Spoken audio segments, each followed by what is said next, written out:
So I'm going to start this clock to make sure that I preserve your time as best I can. So my name is Jonathan Larson. I'm an assistant professor of physical chemistry at Baylor University and also a staff scientist affiliate of Lawrence Berkeley National Laboratory. Um, this is kind of the talk outline. I'm going to talk a little bit about my educational and personal background so that you're able to kind of get to know me a little bit better. And then I'm going to step into the research motivation, what kind of motivates me. I'm going to then provide kind of a high level overview of some of the works that I've done in the past, and then kind of do a deeper dive into two kind of specific recent publications that I hope you all might find interesting. I did my undergraduate work at Longwood University in Central Virginia. Many of you probably have never heard of this university. I double majored in math and physics there, and I went there because I was recruited to play Division I college basketball. If any of you keep up with the NBA, I played against Chris Paul, and a couple other Hall of Famers. This was back when I could still grow hair on my head.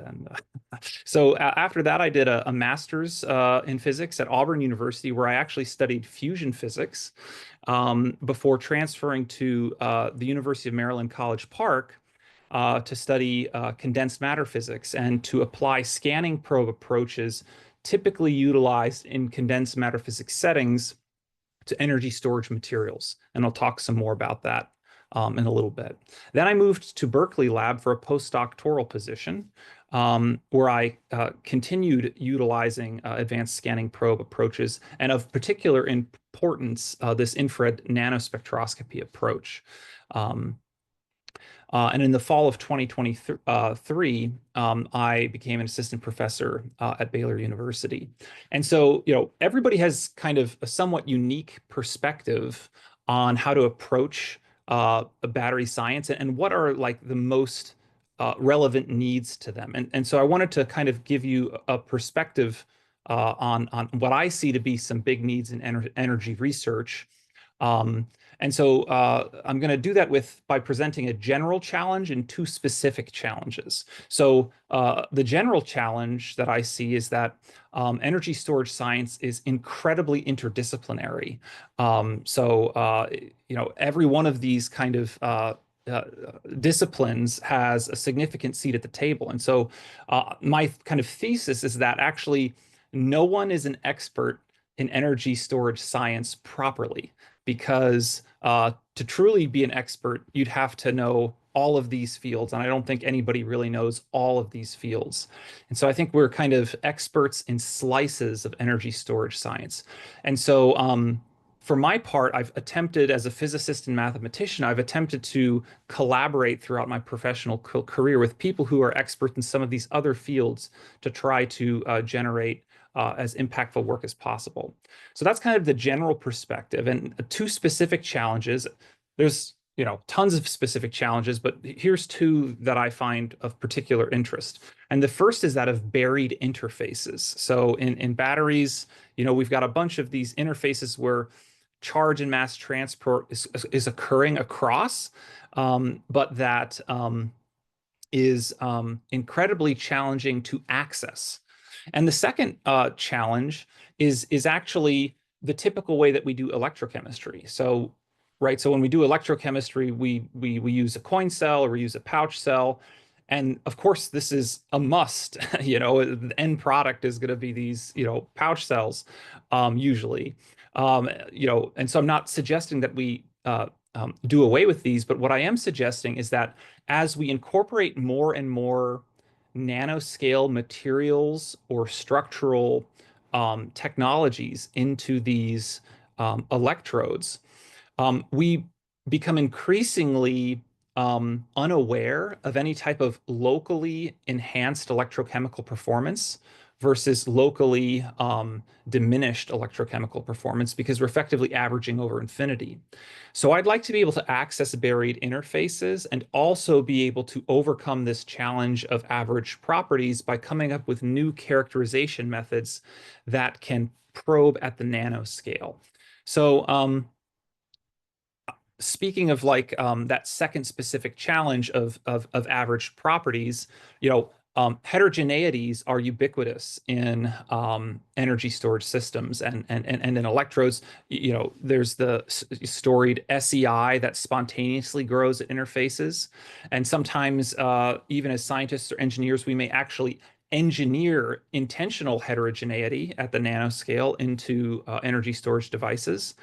Or sometimes we might come up with next generation materials that, while structurally uniform, actually has nanoscale natural electrode heterogeneity. And so, coupling this with the fact that these heterogeneities are super relevant to performance, there's a significant need to characterize at these scales. And so these are just a few review papers, that basically say the similar thing that I'm saying in terms of the importance and the need. And so, we can get like really good nanoscale resolution over very small areas. Like take, for example, TEM, you can get pristine nanoscale resolved images, but usually the field of view is like 50 nanometers by 50 nanometers or something, and it kind of wonders like, not are you missing the needle in the haystack, but are you like seeing a section of the needle inside the needle? And I think kind of the sweet spot is to be able to have about 10 nanometers spatial resolution, but over tens of microns square area. So and this is where we oftentimes see these interface heterogeneities in interfaces. And I mentioned the SEI before. Our understanding of it has evolved over time.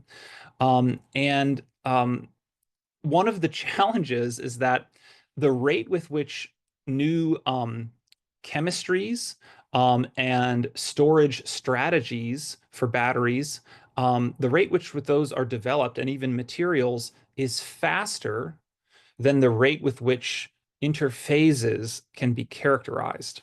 So there's a massive need for this. So, okay. So historically, one approach to characterize very nicely with nanoscale resolution over micron squared areas is a suite of techniques called scanning probe microscopy. And kind of the grandfather or the initial advent type technique to use scanning, the initial scanning probe approach was scanning tunneling microscopy, or STM. But it's now borne out into a suite of approaches in which it can be represented by kind of this following animation. So you bring the probe close to the surface and measure some type of property between the probe and the substrate. And then you scan the probe across the substrate while recording information. And so you can learn about structure or chemistry or electrical states of a surface, etc. So I've applied various um, uh, variations of scanning probe microscopies to study energy storage interfaces within the battery space. And these are a few of like a few representative examples of some of my publications. And just for conventional clarity, so if you see papers that have two names and then et al., the two names that are listed are equally contributing first authors. And this is kind of a nod to my effort to, as a physicist and mathematician, try to work with people in formally trained in other disciplines. So and these are a couple other recent publications that have come out.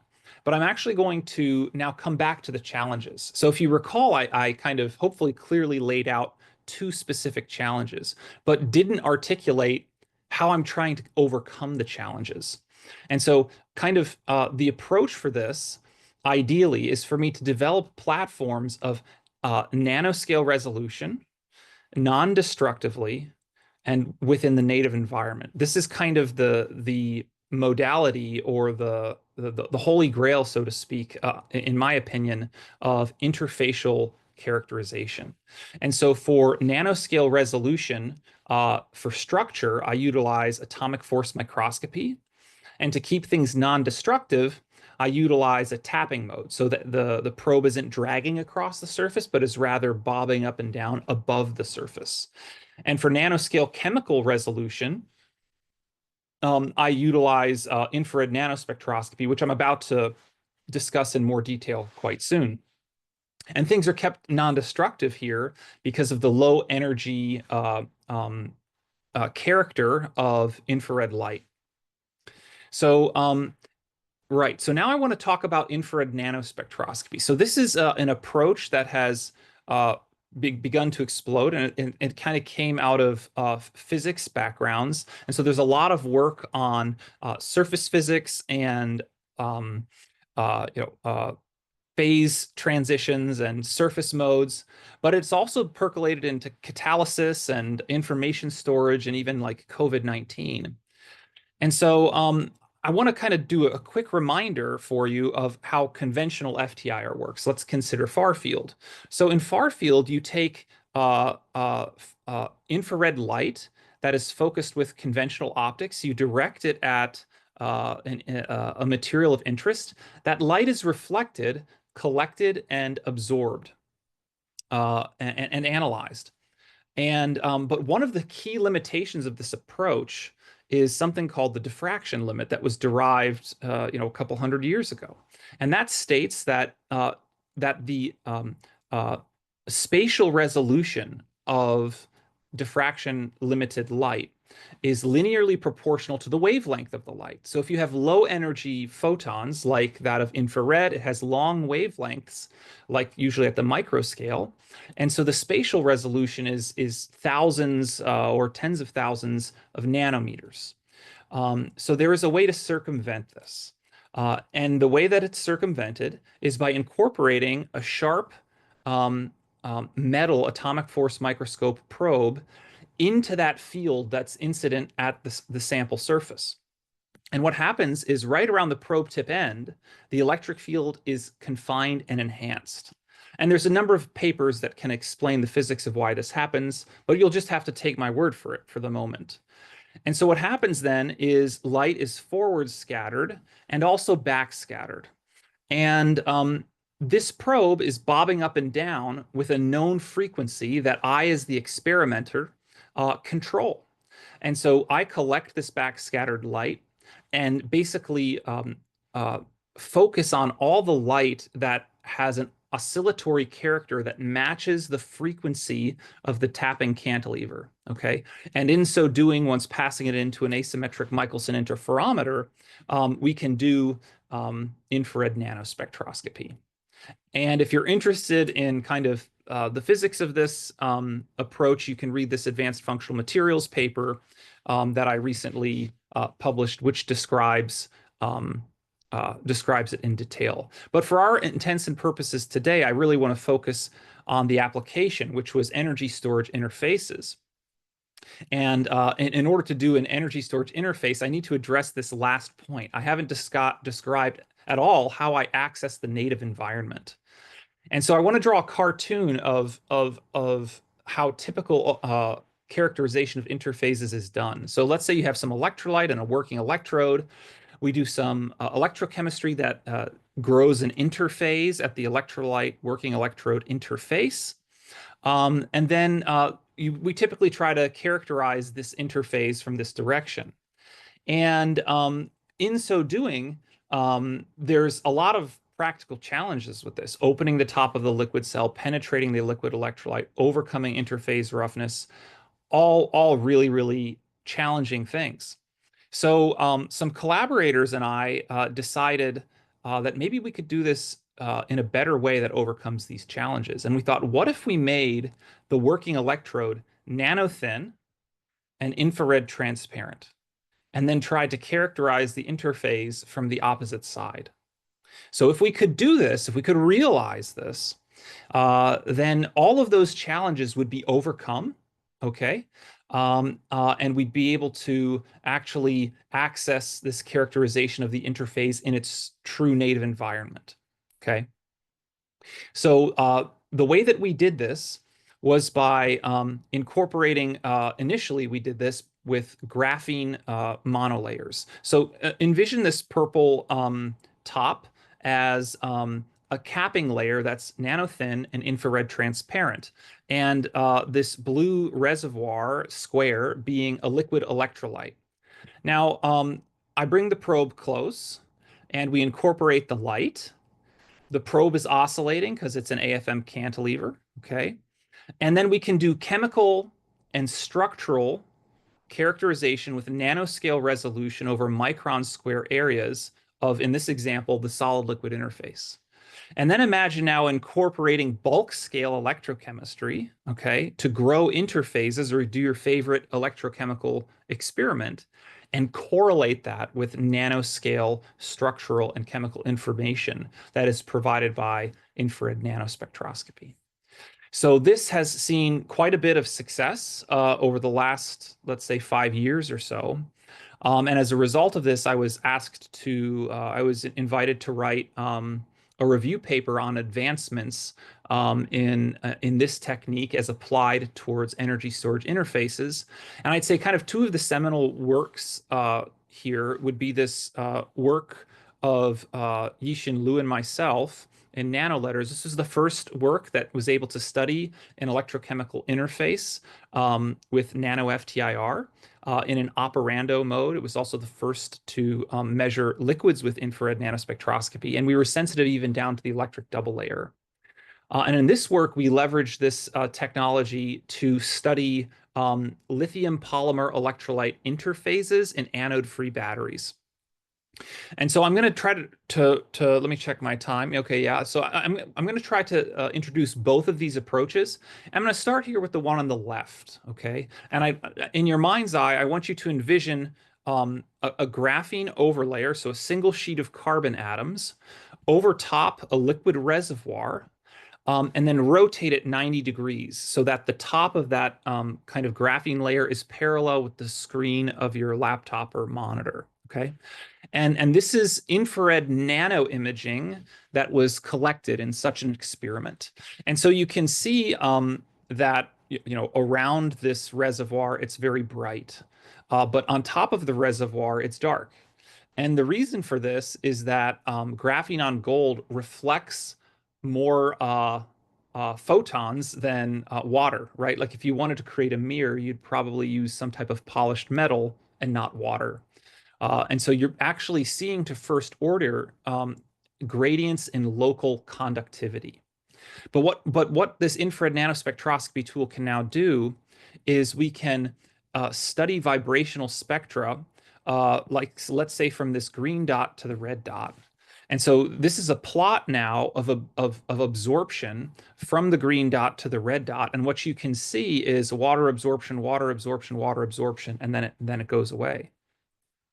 And so you can compare this, like I just took one of these measurements from here and compared it to bulk FTIR of water.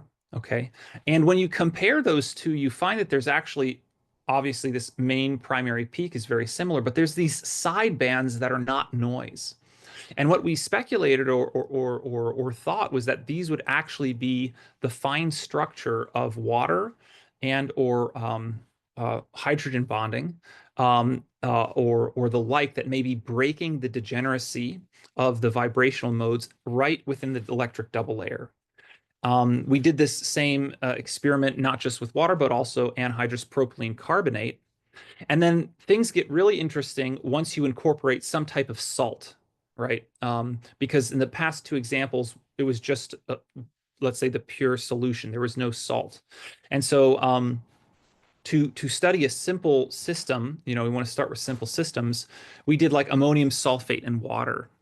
And when we compared ATR of the ammonium sulfate and water to nano FTIR of that interface, we saw two new absorption bands that were never present in the bulk data. And so we postulated that these are, as we did with the water example, that these are likely species within the electric double layer. Okay. And the way that we verify that this would be the case, if you've taken an electrochemistry course, you're probably familiar with the various electric double layer models and know that, if you add or subtract charge to the electrode, that the relative concentration of ions within the interface would change. And so we did a potential step experiment, just a simple potential step, and did it back and forth like 60 times. And we saw that when we did the potential steps, that these three peaks, now plotted as kind of a color map, they didn't change from half a volt to 0 volts. They stayed the same. But those two kind of unique peaks that we hypothesized were part of the double layer actually turn on and off like a light switch. And so this was kind of really exciting to say that this technique not only had nanoscale resolution in X and Y, but also had nanoscale sensitivity in the Z, to see even down to the electric double layer, and that we could sense changes in the electric double layer that were brought on by bulk scale electrochemistry. So we're very excited about this work. So this is kind of a summary slide showing how this approach kind of accomplished those three ends that I was referencing that were my goal: nanoscale resolution in a non-destructive manner within the native environment. And so now moving on to kind of the last topic of discussion for this session. This is this work in utilizing this technique to study the interphases grown at the lithium polymer electrolyte interface. And what I'm plotting here is an electrochemical profile and some cartoons. And I want to kind of set a story for the goal of this work and what we actually did. So we first generated a device that looked kind of like this, where there's a graphene overlayer that was functioning as a current collector and also an infrared transparent window. And if you want to take a cross section of that as prepared, that looked like something here in the bottom left corner, where this kind of black line here is the monolayer graphene. And these are the various, let's say, components of the polymer electrolyte. And we wanted to characterize structure and chemistry at the nanoscale, but also chemistry kind of deeper into the bulk of the electrolyte. And so at each one of these junctions between these two colors, so after preparation, after heating, after plating, and after stripping, at these four locations in electrochemical space, let's say, we did atomic force microscopy, infrared imaging, infrared nanospectroscopy, and that was all to characterize the structure and chemistry of the interface. But then we also did ATR FTIR to characterize kind of the more bulk perspective of the electrolyte. And so the idea then is you measure it in the pristine state, then you measure it after heating, and then you electrochemically plate lithium onto the graphene. And that's represented by this kind of silver layer here. And once that lithium is exposed to the polymer electrolyte, there can be an electrochemical reaction between the lithium and the polymer to create an SEI. And then you can electrochemically strip away the lithium and interrogate the interface. And so I'd like to share the data from each one of these points in time, okay, or points in electrochemical space. And so this left-hand column data here is for this the pristine case. And so what you're seeing here in gray is structural information provided by the AFM. And each one of these dots correlates with a local position of the nano FTIR data collection. And so we collected this, and what you can see in these little gray boxes is that there's actually dramatic differences in the spectra based on where you're looking. And this is highly different from what the results of like the bulk scale measurements did. When you did ATR at the micro scale, you typically get the same result in every location. And so this is demonstrating that this nanoscale tool is giving us highly resolved information that is a direct measure of nanoscale chemical heterogeneity in a number of ways: variation in salt concentration, variations in PEO orientation, and variations in molecular configurations. So incredibly detailed information. And immediately when we saw this data, we thought, oh my goodness, like there are entire fields of people who do polymer electrolytes in which people try to engineer polymer stoichiometry or the like in order to optimize ionic conductivity or other types of key performance metrics. And then what this nano FTIR was saying was that actually at the nanoscale, there are kind of inherent heterogeneities with about 100 nanometer spatial scale that are there whether you like it or not, that should give rise to additional heterogeneities in electrochemical performance, et cetera. In this column, we take measurements after heating. And this plot here is a very dense way of demonstrating that while after heating, the in-plane heterogeneity decreases. So the heterogeneity, both in structure and chemistry, becomes more uniform, but it's still statistically significantly different. And so these intrinsic heterogeneities to solid polymer electrolytes at the nanoscale should give rise to heterogeneities in lithium ion conductivity and salt concentration um, uh, on a similar spatial scale. And that's what we find when we look at the data post-plating. And so now what you see in the top left is data that's structural after the lithium plating. And this is infrared imaging after the lithium plating.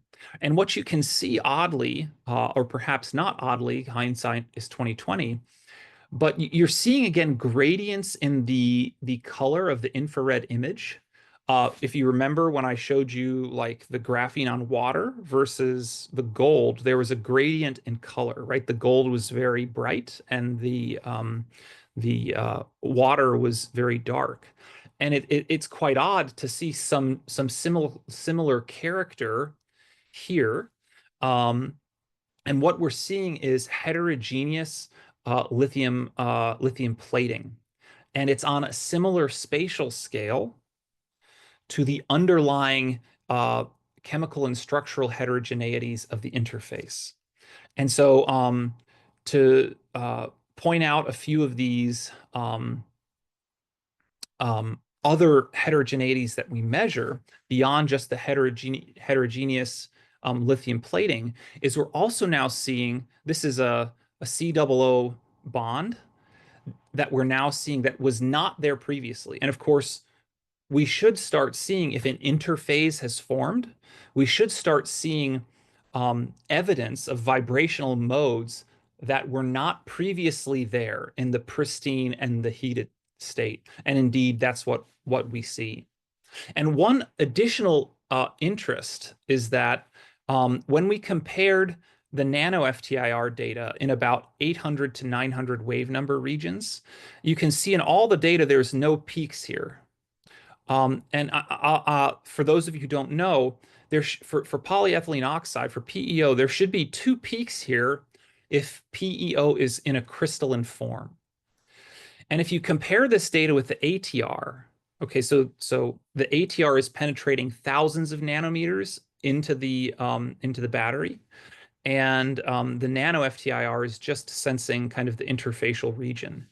And what we see with the ATR is that those peaks are still there. And those peaks that are still there are indicating now, when we compare it with the nano FTIR data, that the bulk PEO of the electrolyte is still in a crystalline form, whilst something with the electrochemical process of lithium plating and creating a new interface with the polyethylene oxide-based electrolyte causes an amorphization of the polymer near the interface. It's not gone, it's just no longer crystalline. Okay, so then we can electrochemically strip away the lithium and measure the SEI. Okay. And when we do this, now you can see that, oh boy, the structure looks totally different from what we initially had. And we see both structural and chemical differences. And for time's sake, I don't really have time to go into all the details of this, but I'd suggest you take a peek at this Nature Communications paper. But the key observation really of this work was not only can we implement this technique to study interphases with nanoscale resolution non-destructively and within their native environment, but we can do this in systems that have industrial relevance. Okay, anode-free batteries are very popular nowadays, and we can really glean a wealth of information that, from my perspective, it cannot be learned through any other technique.